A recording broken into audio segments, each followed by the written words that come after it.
நான் உன்மேல் வைத்த என் மகிமையினாலே அது குறைவற்றதாய் இருந்ததென்று கர்த்தராகிய ஆண்டவர் சொல்லுகிறார். உன் வாழ்க்கை குறைவற்றதா இருக்க நான் என் மகிமையை உன்மேல் வைத்தேன்.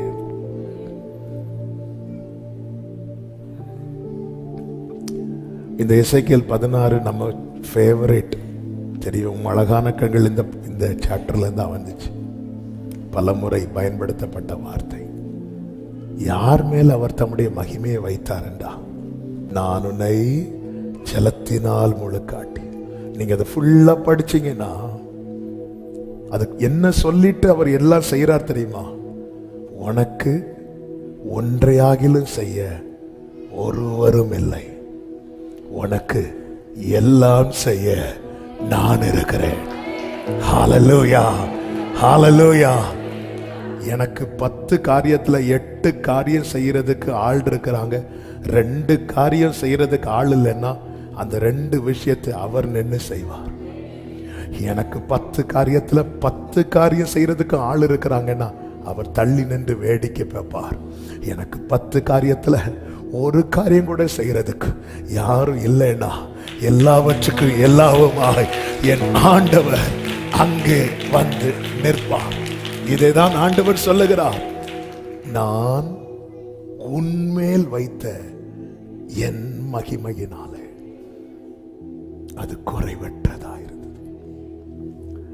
ஆண்டவரே, என் பலன் எல்லாம் குறையுது, அப்ப என் வருமானம் குறையும். ஆண்டவரே, நான் உன்மேல் வைத்த என் மகிமையினாலே அது குறைவற்றதா இருக்கிறது. ஆண்டவரே, என் ஞானம் எல்லாம் எனக்கு எல்லாம் மறக்குது. ஆண்டவரே, எனக்கு எல்லாம் மறக்குது. ஆண்டவரே, அதாவது நாளாக ஆக நம்முடைய நிலைமை என்பது நம்ம யோசிக்காததுக்கு இன்னைக்கு உள்ள ரேமா இதுதான் மகிமை.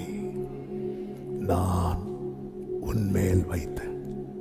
அப்போ என் பலன் போகுது அதை நினைச்சு நான் ஃபீல் பண்ணக்கூடாது. ஏழையின் மருமகள் சொல்லுகிறாள், இக்கபோத் இக்கபோத், மகிமை போயிட்டு. ஐயோ, என் வருமானம் போகுது. நான் ஃபீல் பண்ண வேண்டியது எதுவா இருக்கணும் தெரியுமா? மகிமை போயிடக்கூடாது, மகிமை போயிடக்கூடாது. உடன்படிக்கப்பட்டு பிடிக்கப்பட்ட போது அப்பொழுதுதான் ஏலியின் மருமகள் குழந்தையை பெற்றெடுக்கிறாள். குனிந்து வலியை அடக்கி கொண்டு, ஒரு புறம் மாமனார் இறந்த செய்தி, இன்னொரு புறம் புருஷன் இறந்த செய்தி. வேதனையில் அந்த குழந்தையை பெற்றெடுத்த போது இன்னொரு நியூஸ் வருது, பெட்டி பிடிக்கப்பட்டு விட்டது. அவள் அந்த பிள்ளைக்கு இக்கபோத் என்று பெயரிட்டாள். சொல்லிட்டு சொல்ற, மகிமை போயிட்டேன். அவ எப்படி அழுதுருக்கணும்? புருஷன் போயிட்டானே, மாமனார் போயிட்டாரே, இப்படிதான் அழுதுருக்கணும். ஆனா அங்க அவ எப்படி அழுறா தெரியுமா? மகிமை போயிட்டேன், மகிமை போயிட்டேன். தேவ பிள்ளைகளே, எது இல்லைன்னாலும் அந்த மகிமை நம்ம மேல இருந்தா, ஹல்லேலூயா. நான் உன்மேல் வைத்த என் மகிமையினாலே அது குறைவற்றதா இருந்தது. மோசே கோத்திரங்களில் ஒவ்வொருவரை தெரிந்தெடுத்து கானானை வேவு பார்க்க அனுப்புகிறான். வேவு பார்க்க அனுப்பிவிட்டு வந்தவர்களில் யோசுவா காலேபை தவிர எல்லாரும் சொன்னாங்க, வாய்ப்பே இல்லை, வாய்ப்பே இல்லை, வாய்ப்பே இல்லை. ஆனா யோசுவாவும் காலேபும் கர்த்தரை நம்பி சொன்னாங்க, அது நமக்கு கிடைக்கும், அது நமக்கு கிடைக்கும். என்னைக்கும் புரிஞ்சுக்கோங்க, நம்பிக்கைய 2 பேர் வெளிப்படுத்துறாங்கன்னா அவன் நம்பிக்கையை வெளிப்படுத்த 10 பேர் இருப்பாங்க. இந்த பூமியில நம்மளை தூக்கி விடுறது விட நம்மளை தள்ளி விடுறதுக்கு தான் நிறைய பேர் இருக்கிறாங்க. நம்மை தட்டி விடுறதுக்கு விட நம்மை தள்ளி விடுறதுக்கு தான் நிறைய பேர் இருக்கிறாங்க.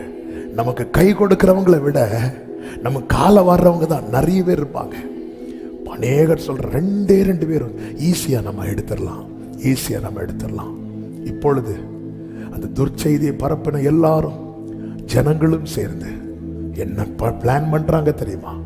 இந்த யோசுவா காலேபுக்கு மேல கற்களை எறியும்படிக்கு திட்டம் பண்றாங்க. என்னாகமம் 14வது அதிகாரம் அதனுடைய 10வது வசனம். அப்பொழுது அவர்கள் மேல் கல்லெறிய வேண்டும் என்று சபையார் எல்லாரும் சொன்னார்கள். உடனே கர்த்தருடைய மகிமை ஆசரிப்பு கூடாரத்தில் இஸ்ரவேல் புத்திரர் எல்லாருக்கும் முன்பாக. என்னதின் அர்த்தம்? என்னதின் அர்த்தம்? யார் யார் யார் யார் இவனை கல்லறியணும்னு சொல்றாங்களோ அவங்க கண்களுக்கு அவருடைய மகிமை. அதன் அர்த்தம் என்ன? அதன் அர்த்தம் என்ன? இந்த யோசுவாவை தொடுகிறவன், இந்த காலேபை தொடுகிறவன் என் கண்மணியை தொடுகிறான்.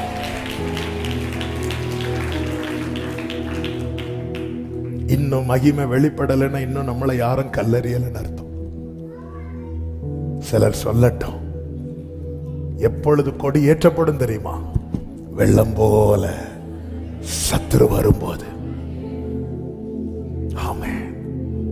மகிமை, அந்த மகிமை நம்மேல் இருந்தால், எனக்கு விரோதமாய் ஒரு பாளையமே எழுந்தாலும் நான் இதிலே நம்பிக்கையாய் இருப்பேன் என்று தாவீது 27வது சங்கீதத்தில் அழகாய் சொல்லி இருக்கிறான். அந்த மகிமை, அந்த மகிமை நான் உன்மேல் வைத்த என் மகிமையினாலே. யோபுவுக்கு நண்பர்கள் மூலமாய் கொடுக்கப்பட்ட வார்த்தைகளில் ஒன்று, உம்முடைய கூடாரம் சமாதானத்தோடு இருக்க காண்பீர், உம்முடைய வாசஸ்தலத்தை விசாரிக்கும் போது குறைவை காண மாட்டேன். ஆண்டவர்கிட்ட சொல்லணும், உங்க மகிமை என் மேல் இருந்தா எனக்கு குறைவே இல்லை. உங்க மகிமை என்ன விட்டு போனா எல்லாம் போச்சு ஆண்டவரே. அப்பா, உம்முடைய மகிமை எப்பொழுதும் தங்கு வாசஸ்தலமாய் நான் காணப்பட ஆண்டவரே, எனக்குன்னு ஒண்ணு செய்யறதுக்கு கூட யாரும் இல்லைன்னு உங்களுக்கு தெரியும். அப்ப எனக்கு நீ எல்லாமே. நீங்க ஃபர்ஸ்ட் வந்து பாத்தீங்க, அந்த எசேக்கியேல் 16 அப்படிதான் பிழைத்திருன்னு சொல்லிட்டு போனீங்க.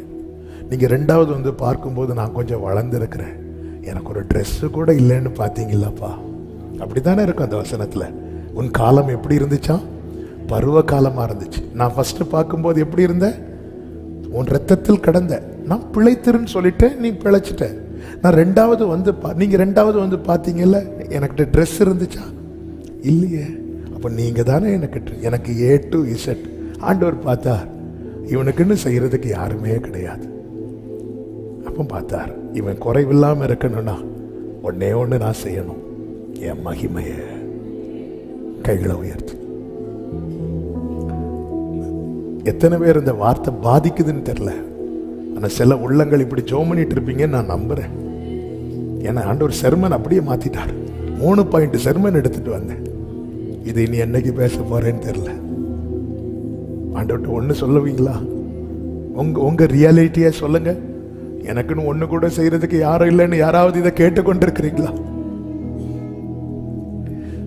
உங்க வார்த்தையினால நான் வாழ்ந்துட்டு இருக்கிறேன், ஆனா ஒண்ணு இல்லாம இருக்கிறேன். ஆண்டவர் திரும்பி வந்து பார்த்த போது பருவ காலம், அதாவது வாலிப பிராயம், ஆனா வஸ்திரம் இல்லை, வஸ்திரம் இல்லை.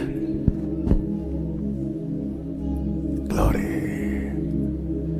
ஆண்டவரே, ஒரே ஒரு வார்த்தையை கேளுங்க, உங்க மகிமையை என் மேல வச்சிருங்கப்பா, உங்க மகிமையை குடும்பத்து மேல வச்சிருங்கப்பா, உங்க மகிமையை பிள்ளைங்க மேல வச்சுக்கோங்கப்பா. நான் உன்மேல் வைத்த என் மகிமையினாலே.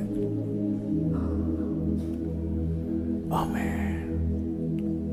ராலாபா தூடா ராமா காராபா. ஜெபம் பண்ணுங்க, ஜெபம் பண்ணுங்க. ஆன்லைன்ல பார்த்து கொண்டிருக்கிற அன்பு உள்ளமே, உனக்காக கர்த்தர் பேசி இருக்கிறார். சபையில உங்க இருதயம் ஆண்டவருக்கு தெரியுங்க. இன்னைக்கு இந்த வார்த்தை ரேமாவாக கர்த்தர் கொடுத்திருக்கிறார். இவைகளில் ஒன்றையாகிலும் செய்ய ஆண்டவருக்கு தெரியும். இவளுக்குன்னு செய்யறதுக்கு, இவனுக்குன்னு செய்யறதுக்கு யார் இருக்கிறா? யாரும் இல்லை. ஏன்னா ஒருத்தரும் பரிதபிக்கல, ஒரு கண்லையும் இரக்கம் கிடைக்கல. ஆண்டவர் விட்டுருவார். அப்படி விட்டுருவார். அப்படி உங்க மகிமைய மேல தங்கி இருந்தா என் குறைவெல்லாம் மாறி போக ஆண்டவரே. உங்க மகிமைய மேல தங்கி இருந்தா என் மேய்ப்பரே நல்லாயனே எனக்கொன்றும் குறையில்லை. என் மேய்ப்பரே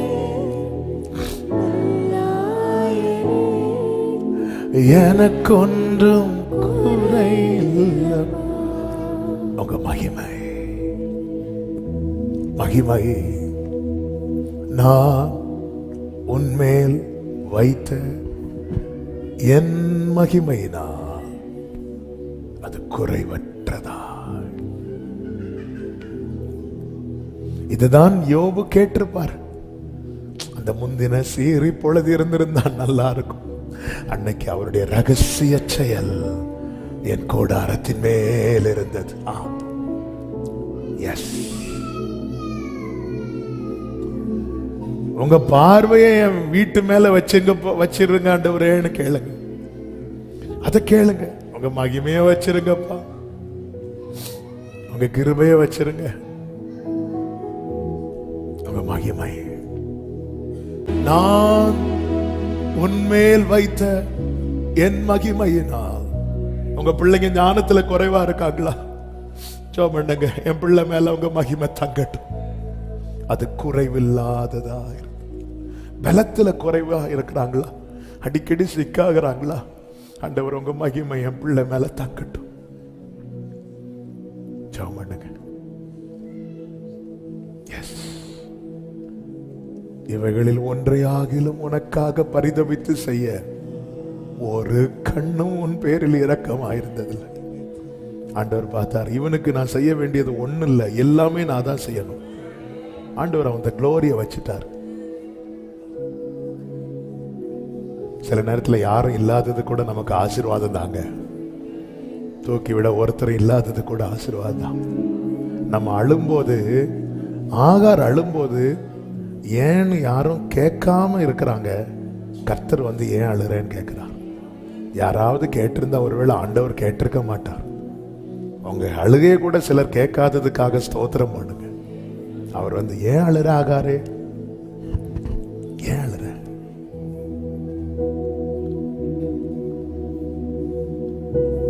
அவருடைய வஸ்திரம் நம்ம மேல் விரிக்கப்பட்டிருக்கிறது. அவருடைய பார்வையிடம் மேலப்பட்டிருக்கு. உம்மழகான கண்கள் என்னை கண்டதாலே முடிந்ததென்று நினைத்த நான் உயிர் வாழ்கின்றேன்.